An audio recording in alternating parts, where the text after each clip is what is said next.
I invite President Ilham Aliyev, who is joining us via video connection, to deliver his speech. Please, Mr. President. Thank you. Good morning and greetings from Baku. First of all, I'd like to express gratitude to President Costa for the invitation to address the 8th EPC Summit. During President Costa's visit to Azerbaijan less than 2 months ago, we discussed my participation at the summit and agreed that I will join in the video format. I'd like also to inform the audience that during my meeting with President Costa and President von der Leyen in Tirana a year ago, they asked my opinion about the idea to organize May 2026 summit in Armenia. I supported that, and in my turn asked, in order to preserve the balanced approach, to hold one of the next summits in Azerbaijan. Proposal was accepted, so I invite the members of EPC to Azerbaijan in May 2028. And by the way, Armenia also supported our candidacy. This is a clear indication that peace between Azerbaijan and Armenia is a reality.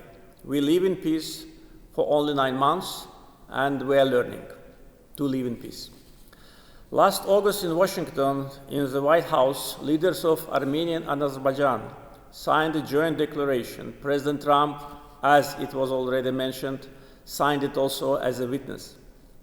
Foreign ministers of Armenia and Azerbaijan initialed the text of the peace agreement. For us, and I'm sure for our Armenian partners, the peace is done. After de facto peace was achieved, Azerbaijan unilaterally lifted all transit restrictions to Armenia imposed in the beginning of the 90s. Up to now, 28,000 tons of cargo to Armenia was delivered through the territory of Azerbaijan. Azerbaijan went even further. We started to supply our oil products, gasoline and diesel, for the first time to Armenia, thus starting their trade relations.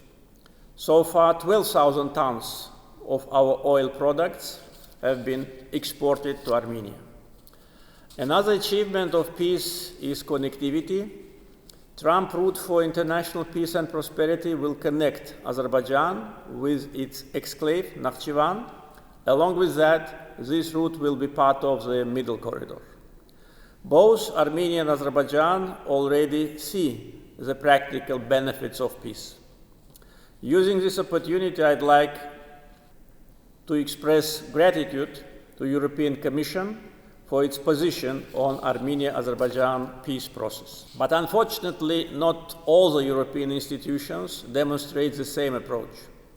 One of them is European Parliament, another Parliament Assembly of the Council of Europe. Azerbaijan is a member of the Council of Europe since January 2001.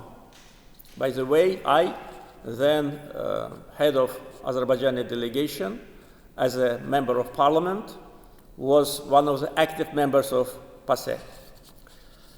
Our delegation was never under any restrictions in the Council of Europe until January 2024. On September 2023, Azerbaijan put an end to separatism in Karabakh. We ourselves implemented 4 UN Security Council resolutions adopted in 1993 and remained on paper for 30 years. 4 months after that, PASE imposed sanctions on our delegation. Unfortunately, double standards is today a kind of a modus operandi for PASE. Azerbaijan's territorial integrity has the same value that of any other country, and in this issue, double standards are unacceptable. Now about European Parliament. This gathering, instead of supporting the peace process, prefers to sabotage it. Since May 2021, 6 months after the end of the Second Karabakh War, until 30th April 2026, European Parliament adopted 14 resolutions full of insults, lies about Azerbaijan. Just imagine, 14 resolutions in 5 years, kind of an obsession. The last one, only 4 days ago, deliberately right prior to the summit. Instead of addressing fundamental problems of some member states, such as xenophobia, Islamophobia, anti-Semitism, migration, competitiveness, problems of the homeless people, European Parliament targets Azerbaijan, spreading slander and lie. And the reason is that Azerbaijan restored its territorial integrity and sovereignty, put an end to separatism, and brought war criminals to justice.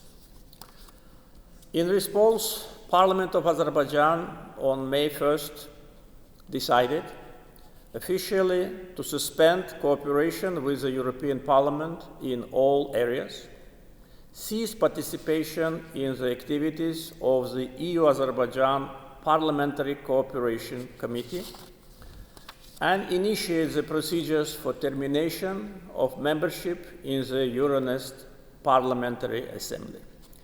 Taking into account that during EPC summits we openly exchange our views and our concerns, I just wanted to inform our colleagues with what is happening in this respect so that there will be no misinformation and manipulation with the followed decision.